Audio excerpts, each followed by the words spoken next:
की जड़ें जो इसको मजबूत रखती है वो है हमारा संविधान।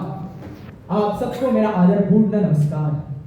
मैं शिवांश शिरोडकर आज इस मंच के द्वारा हमारे संविधान पे मेरे विचार व्यक्त करना चाहता हूँ। अरे मुझे गर्व है अपने इस संविधान पर जो हर भारतीय को उसका अधिकार देता है। जब अंग्रेज हमें छोड़ के चले गए थे तब भारत बिखरा हुआ था, प्रांतों अलग अलग धर्म के आधार पर सब कुछ बिखरा हुआ था, किसी में एकता नहीं थी। तब हमारे नेताओं ने सोचा कि हमें एक संविधान की जरूरत है, एक संविधान जो इस भारत को एकजुट बनाकर एक राष्ट्र का निर्माण कर सके, एक राष्ट्र जो देश को एक नई राह दिखा सके। तभी निर्माण हुआ संविधान का। Doctor B R. अम्बेडकर के नेतृत्व के नीचे संविधान का निर्माण हुआ। लेकिन मैं पूछता हूँ कि हमें संविधान की जरूरत क्यों थी? आजकल के युवाओं को पता भी है कि संविधान क्या है।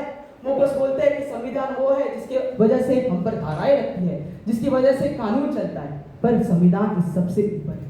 संविधान हमारे देश की आत्मा है, जो इस देश को याद करता है कि हम सब एक है। वो किसी भी जाति प्रांत या कहाँ का भी रहवासी हो, वो भारतीय है। ये हमारे संविधान में बताता है। इसलिए हमें इस संविधान की जरूरत है।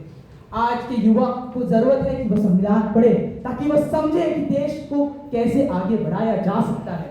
आज हमें जरूरत है कि हर युवा को संविधान सिखाया जा सके। इसकी पहल हो चुकी है, एनईपी द्वारा संविधान सिखाया जा रहा है, परंतु अब हम पे इस पे विचार और विमर्श करना शुरू करना चाहिए।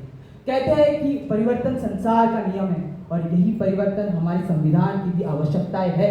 Doctor B R. अम्बेडकर ने भी कहा था कि इस संविधान को वर्षों के बाद अलग अलग अमेंडमेंट की जरूरत है।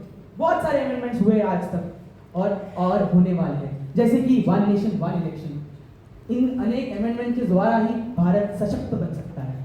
तो आज मैं इस मंच के द्वारा बोलना चाहता हूँ कि युवाओं का कर्तव्य है कि वह इस संविधान को समझे, इस संविधान को अपने नए पीढ़ी के सोच से समझे और ये बताए देश को कि वह किस तरह से इस संविधान में सुधार कर सकते हैं ताकि ये देश आगे बढ़ता जाए और इसमें कोई रुकावट ना आ सके, ताकि हम सब एकजुट होकर एक विकसित भारत का निर्माण कर सके और किसी भी अड़चन का सामना ना करने पड़े। आओ उठो देशवासियों, और तब तक मत उठना जब तक हम विकसित भारत का निर्माण ना करें, और ताकि हम यह गर्व से कह पाए कि ये संविधान है जो देश को चलाता है, ये संविधान है जिसने इस भारत को विकसित बनाया है, और हम मिलकर बोल सकें कि विकसित भारत का सपना साकार हुआ है। धन्यवाद।